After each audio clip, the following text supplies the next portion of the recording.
Hey guys, what's up? It's Jordan. Welcome back to my channel. Today I have such an exciting video. So as you can see, I was at the thrift store the other day and I hit the jackpot of all jackpots.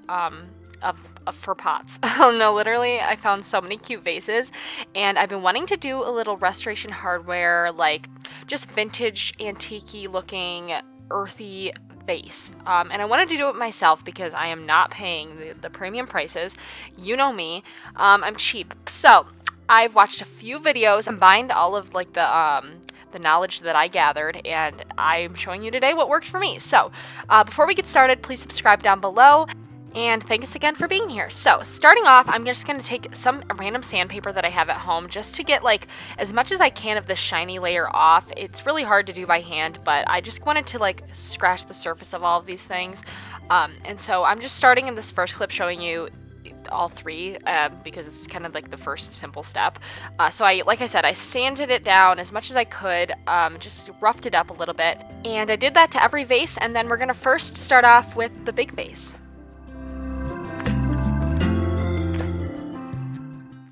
Okay guys, we're gonna go, you can hear the train in the background.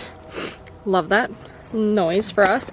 But I'm putting on my glove because I'm going foraging for my own dirt for this project. So I have right here a big thing of flour and water.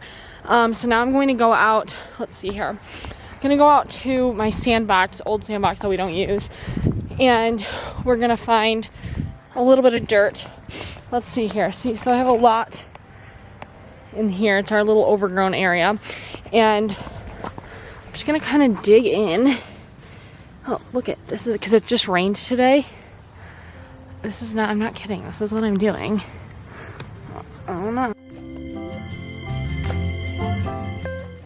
And now in one of the tutorials that I did watch, it had me like, it said to mix like a paste together with flour and water, and so I did that, and then I added the dirt to it, and then I started mixing it around with my hands, and so I tried rubbing that on it, and I needed a little bit more water than what the recipe said, so I did that, but honestly I think you could have just skipped that part and just did the dirt. I don't think the flour did anything, it was just more of like a putty.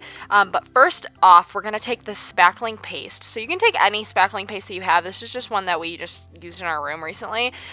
So I took that, and then I took the little spatula with it, and I just went crazy with it all over, giving it texture. You have to remember, it shouldn't be pretty. Because it's just for texture. You're not going to be able to see the white and the yellow difference whenever you put the paint over it. So just go crazy, add the texture where you want it to, and if you glide it across like this, you can get really into like the grooves and accentuate areas that you want.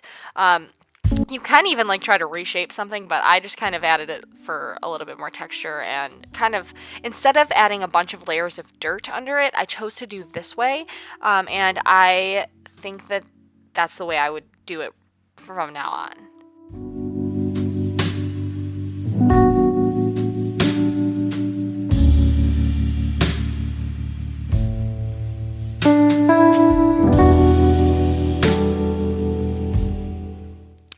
So now over top of that, I'm actually going to take my dirt and add like actual dirt clumps to it. So that will give it the actual earthy texture instead of just like, you know, like the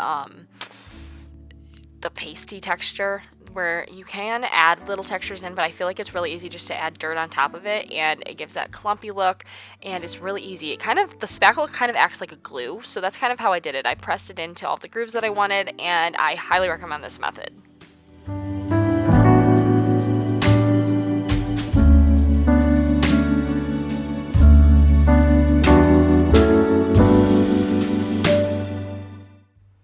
And it did take all night to dry, so this is the next day.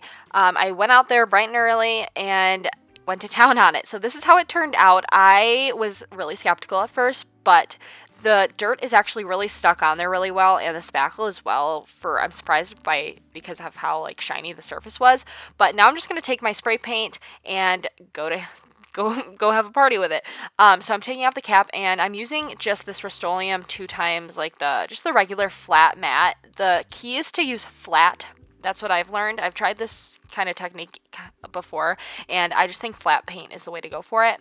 And I found this like cool little knob at the store, which I highly recommend. It was like $3 at Home Depot. But anyway, that's beside the point. So I just try to get every little crevice, and it's not, I know the black looks really striking and stark at first, but once we get done with it, I promise it'll look earthy and not so contrasted. I don't know how to describe it. And now I let that dry for about an hour, and then I went out there with some drier dirt, not super wet, and I just went to town on it. So that is, I think, the key is to take dry dirt and see how you get all these scratches on the surface, and it kind of pulls through with the white spackle underneath, which I actually personally really like. If you didn't want that, you could probably add a few more layers of paint, but this is how it turned out. And like I said, I'm really, really surprised and happy with it.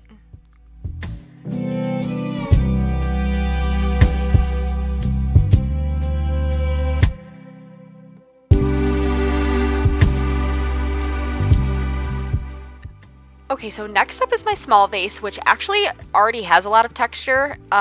So I kind of just wanted to add to that and give it my own take. So I got this Rust-Oleum stone spray. As you can see, it's in the color brown, and it's supposed to look like that. So I'm really excited. This is the top part that I was showing you. It just clips on your spray paint can and makes it so much easier to like get in all of the grooves and get everywhere you want, and you don't have to hold it down with your finger. Maybe I'm lazy, but anyway. So I'm just gonna take this spray paint and go over it. It looks pretty scary at first because it goes on really sheer, but I promise if you just layer it, it will turn out well. And don't get scared of it running down because like I said, you want the texture in these pieces. Usually you would want to like wait, do one thin layer and do another thin layer, but this one I personally just went to town with it and gave it as much texture as I could.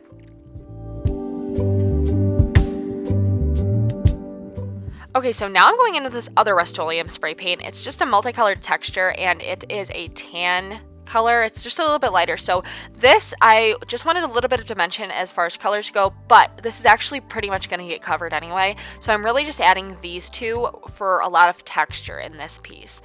So then I'm going to take my black, add some texture into there, or not texture, I'm sorry. I'm adding some contrast color-wise for that. That's the reason I'm doing the black. And then I also go over it again and decided that I actually want it to be pretty dark. So I am doing the same thing kind of that I did with the last one, but leaving more brown outwardly, or leaving it alone, I guess. So I just did a light layer of black and left it there and then let it dry.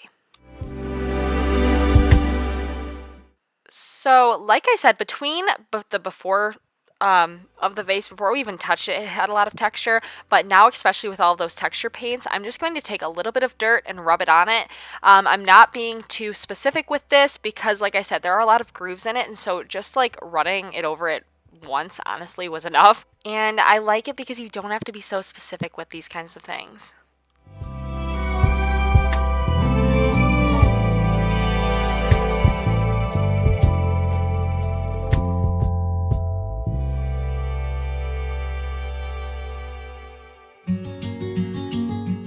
And here's the final product. This one, I think, I don't know, I can't pick which one is my favorite yet, but this one, I want to get like some olive branches to put specifically in this one because I think that would just look so beautiful. I was going to put my pampas grass, but they were a little bit too long. But anyway, on to the next one.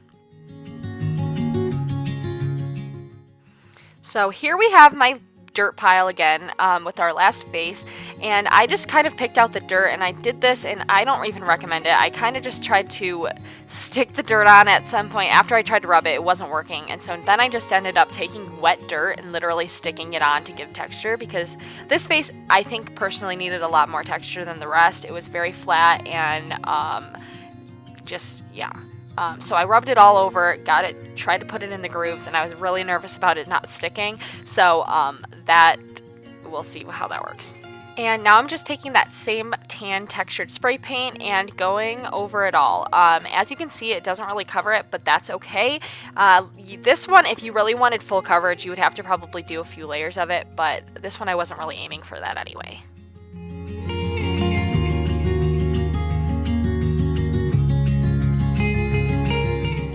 So as you can see with these, I kind of just went back and forth through the 3 spray paints that I bought. This one, I did the brown one over that, the stone one over that first tan one, and then I went in with a black one while it was all wet and kind of just mixed it all together. And it looks scary while it's wet, but this is how it turns out whenever it's dry. Look at that, I'm so happy with it.